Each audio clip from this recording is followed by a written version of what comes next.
Dusk has fallen on Dublin City and firefighter Alan Devine arrives at work ready for another busy night ahead. Devine is a recent graduate of the O'Brien Institute, Dublin's trainee firefighter school, and the newest member of D-Watch here at Townsend Street. He's only a few weeks into the job, but with the station situated in the heart of the city, Alan's had to hit the ground running. I always remember I started on a Saturday night shift, and as nervous as I was day one, week one in training, it was amplified by 1,000. Long night, 15-hour shift, didn't take a break at all, was far too excited. And with Tara Street being such a large crew and such a large station and busy station, it was a whirlwind for the first few days, all right. 1324, 1787, 1136, 1375, 102, 1156. Each shift starts when the roll call is announced.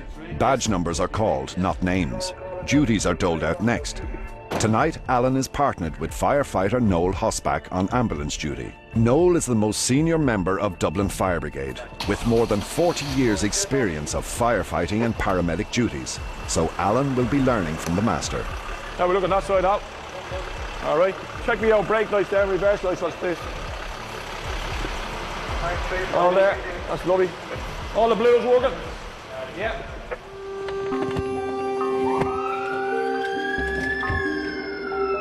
It isn't long before the bell rings and the firefighters set out on their first call of the night. You've spent so long being on the outside looking in. After a few shifts, that realisation hits you. I'm now on the inside looking out. Okay, we're operational now. Let's really go for it. The ambulance crew have responded to reports of a patient who is hemorrhaging.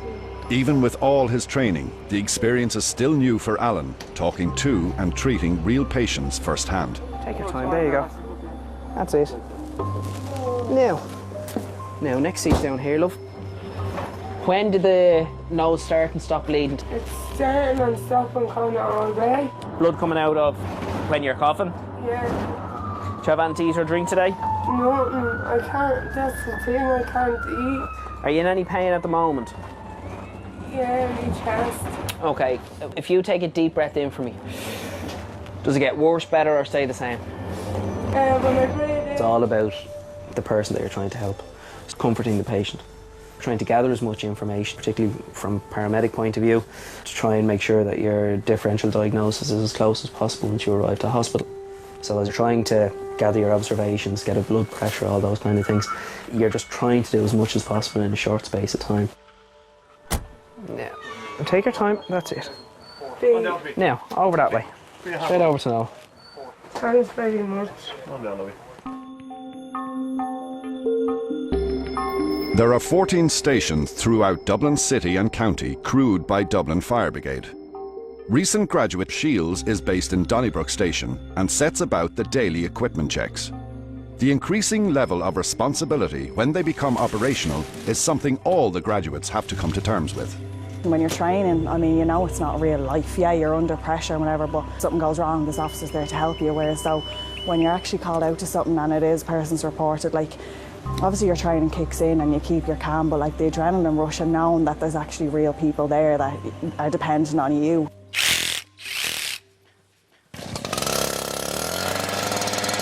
Coming in as a girl, like, you're wondering what way they're going to take to you. I think all the lads are the same as how they would normally be around me, so that's good. Me coming in as the recruit with them looking after me, you know, as senior lads, they've all been in your position, so if you're asking that and if you're unsure, like, you can go to any of them and they're all willing to help out.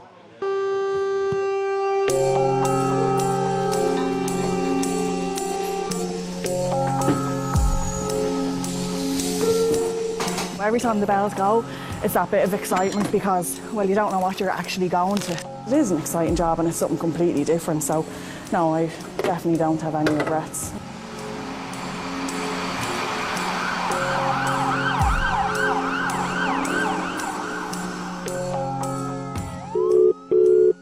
Hello, fire and ambulance. I'm just driving up the M50 there, northbound.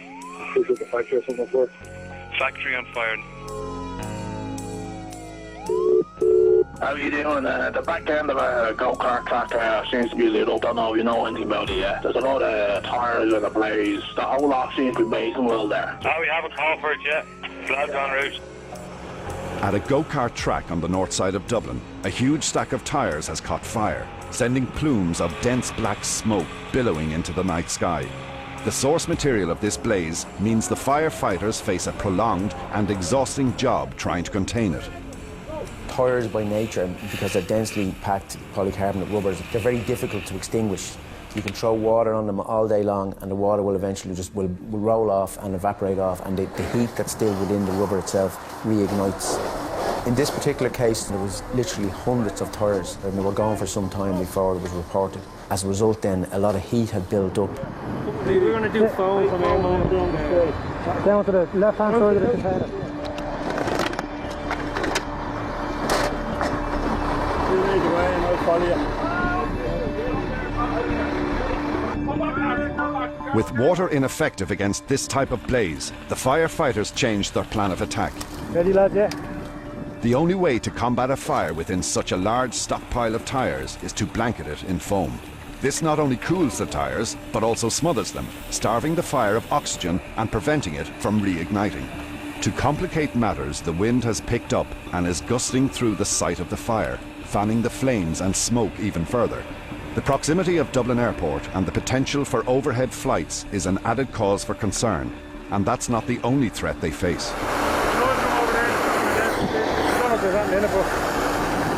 A drum. See the drum in the head?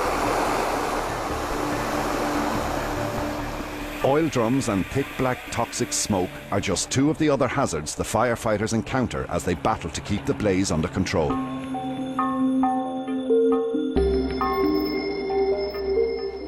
Back at Townsend Street, another recent recruit, Philip Ferguson, is completing his equipment checks at the start of his shift. After 6 months of intensive training, Ferguson is more than ready to become a fully operational firefighter and get some real hands-on experience. No, you don't know how to train, you want to just get in and just become one of the lads. It's full on, you know. Lads are very good on station, lads are sound, they'll put you wide to stuff. Don't get me wrong, there'll be a bit of crack now and a bit of slagging as you're a recruit, and you know, there'll be a bit of banter, but it's all good, you know, it's all character building. Dublin Fire Brigade ambulance service. Hello, fire department. Yeah, go ahead. There's a blaze here on Stephen's Green. Some building works. There's a car next to it and it's catching fire very quickly. The car on fire? No, but it will be if it doesn't move quick. Okay, they're on their way, all right. Oh, there you go. A generator inside a steel storage container has exploded in the heart of one of Dublin's busiest pedestrian areas. 2 trucks have arrived to combat the blaze. Each crew member knows their role, and even though firefighter Ferguson is new on the job, he has the same responsibilities as everyone else. They drill it into you, so when you go out there, you don't think, you know what you have to do, and you just do it. From the very first call that happens out there, you just switch. Don't get me wrong now, you know, you're learning from every case you do, especially if someone asks what I do, I love telling them, yeah, I'm a firefighter, you know, and I'm proud of it. From the fire truck to the ambulance to dealing with people, you know, I enjoy every aspect of it. Yeah, I feel lucky that I'm doing it because I know there's a million guys that like to take my place. It's very physically challenging. The fire has retreated to the dark corners and crevices of this container. Left to its own devices, the fire will inevitably spark into life again. The firefighters must hack their way to the core of this locked container. My friends are nearly dying to tell people, like, guess what she does, and you won't believe what job she works at. I mean, you tell people what you do and they're kind of, first of all, their reaction is they think that you're messing, and sure, you know, how would you be able to do that? Sure, you wouldn't be as strong as one of the lads. You have to just be confident in yourself and say, no, like, I'm well able to do the same job as them. There's another vent that we can get on. Having finally gained total access, water can be spread across the dying embers of the blaze. With the scene declared safe, Ferguson and the team begin makeup. It's another job under his belt for the new recruit. He's got through 6 months of hard training, but nothing could really prepare him for the intensity of fighting a live fire. Sometimes you just think, wow, yeah, you know, we've come so far, and I'm in it for the long haul. Plan to be here now for a long time, yeah. Please God.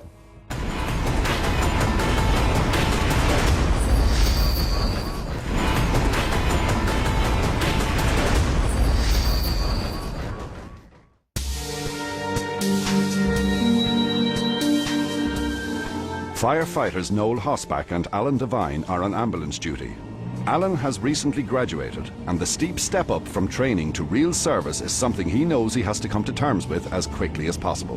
When you're out on the road, the starkest realisation within the first couple of shifts that you make, this is real now. You can't put your hand up and say, sorry, I need a minute. And that's the biggest mental hurdle that you kind of have to get over between the training and the operational.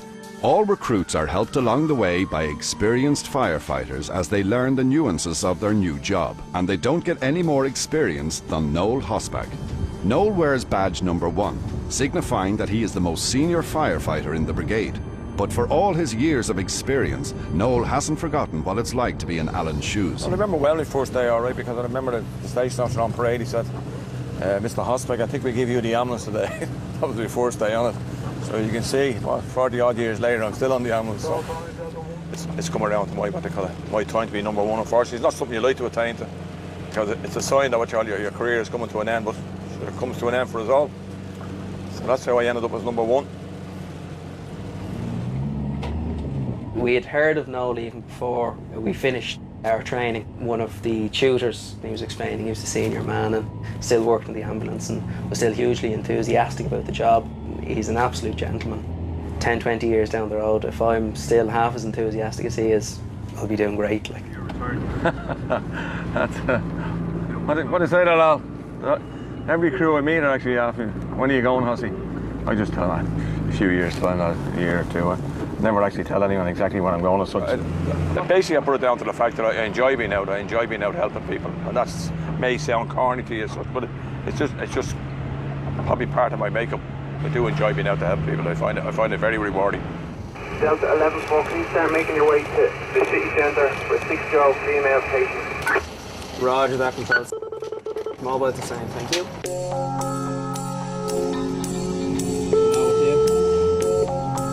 The 6 months during training, you are trying to envisage what it's going to be like once you go operational. And the reality of it has been a little different. It's been busier at times than I thought it was going to be. Training is very sterile. When you're out in an emergency case, it's so dynamic. Things literally are changing by the second, so you're never faced with just one problem. There's a multitude of problems. The one thing you realise very quickly, you never know what's around the corner. You never know what you're going to be hit with.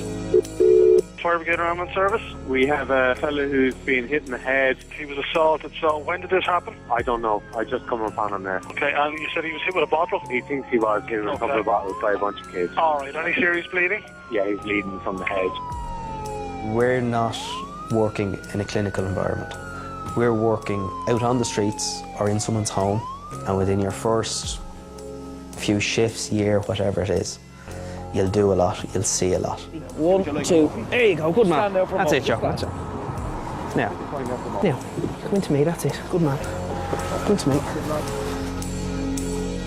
It's something that was discussed during training, and it's something that we discuss ourselves, and it's something that you know coming into the job, that there's a huge risk attached to this job, physically, emotionally and psychologically.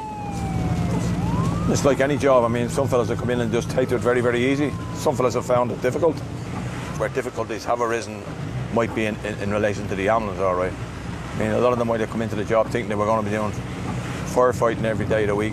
But I suppose you can probably say 60 to 70% of our job is EMS related. Just, for instance, if we've had a bad case, we would generally go back and we might sit around in the station and talk about it. What we do have now is actually we do have a monitoring system we can refer if lads do if they get a bad incident and so on, you know. Whereas back in the day, you just went from one case to the other. This sort of facility wasn't available to you. It makes it easier for people. But there are one or two that have come into the job and have found it so difficult that they just can't go on and have actually resigned from the job.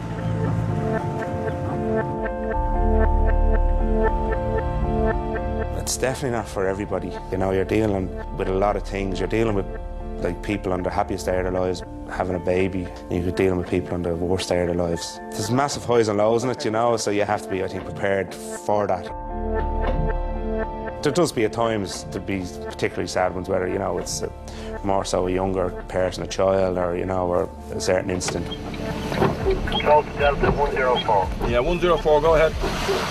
Could you go to the city car, please? 75-year-old male, 60 breathing, guaranteed attendance. You shouldn't be carrying stuff with you. You need to be able to switch on and switch off. Again, it all falls back to your training, that it kind of just takes over. And if you do have an issue, like, you know, officers are very on top of it nowadays. They'll be constantly asking you, you know, you happy enough, any issues there? Or just luckily for me, I've enjoyed it. I haven't had any problems with anything I've seen so far, you know. An old gentleman. He's a problem there. We're at the collar where he's breathing. He's a heart condition as well, as I say. He's fairly sick at the moment, so we're going to take him out to James. You soon realise that, yes, emotional situations form part of the job. When you do come up against something that is hard to deal with, those first couple of cases, emotionally, yeah, they're difficult. Having to bottle everything up and be the hard shot, from my experience so far, those days seem to be long gone. Okay, we're not sitting down every 5 minutes and crying on each other's shoulders. BP 11162, you happy enough with that? Yeah. Put that on to keep the head warm. No, sir. Take up the James now and see what the story is, sir. Happy enough, Alan?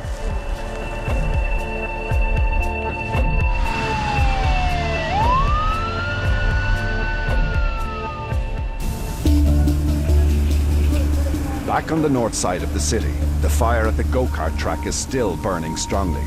A blanket of foam spread onto the stack of burning tyres has controlled the blaze. But the intense heat involved in this incident has further complicated the situation. Because of the amount of tyres that were burning so intensely, stored right up against several containers, the amount of heat that was in these tyres, that heat radiated through and made these containers literally red hot and ignited the materials that were inside in the containers.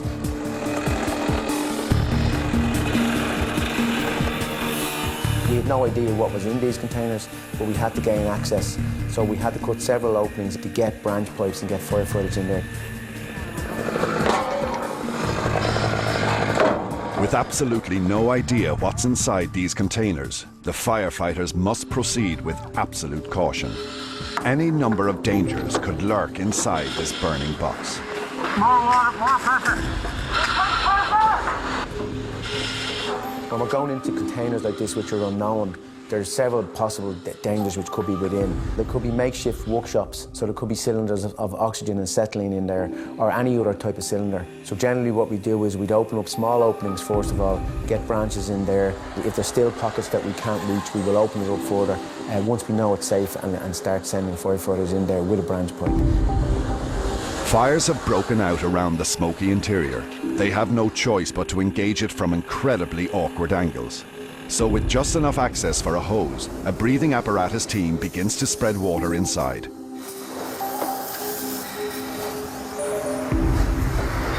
nothing else for it, is there? Yeah, there's nothing else around here. They're still wetting the walls in there, but there's no flame, no glow or nothing. 4 centimetres is going, there's not even a glow anywhere. It's all new. It took over 20 firefighters to bring this blaze under control.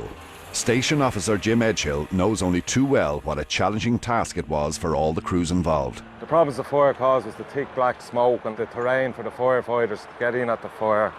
Also with the M50 one side and the airport the other side. We were in touch with the airport and the smoke wasn't interfering with their flight paths. So we're now 2 hours later and we probably have another hour ahead of us here.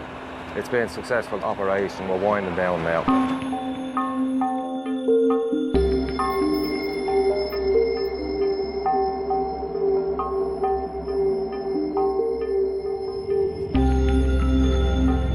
After over 40 years with Dublin Fire Brigade, Noel knows these city streets like the back of his hand. But time waits for no firefighter. And even if he's as sharp as a man half his age, Noel will soon have to hang up the uniform. As Dublin's most senior firefighter, he wears badge number 1 on his uniform with pride. For Noel, it's an honour that's bittersweet.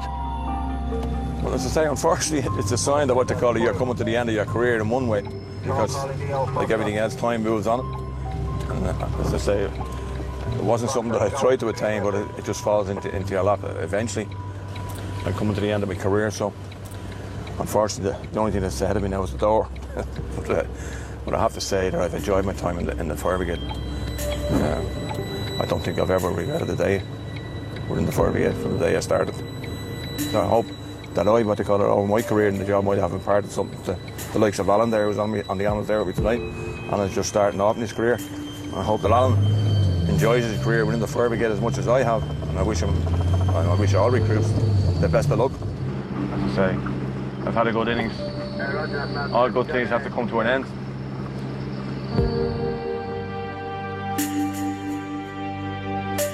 It's the excitement you feel every day going into work. Every day, every night you're going in and you're waiting on something to happen, and I suppose I just hope like in 27 years I still feel the same excitement going in as I do now, really.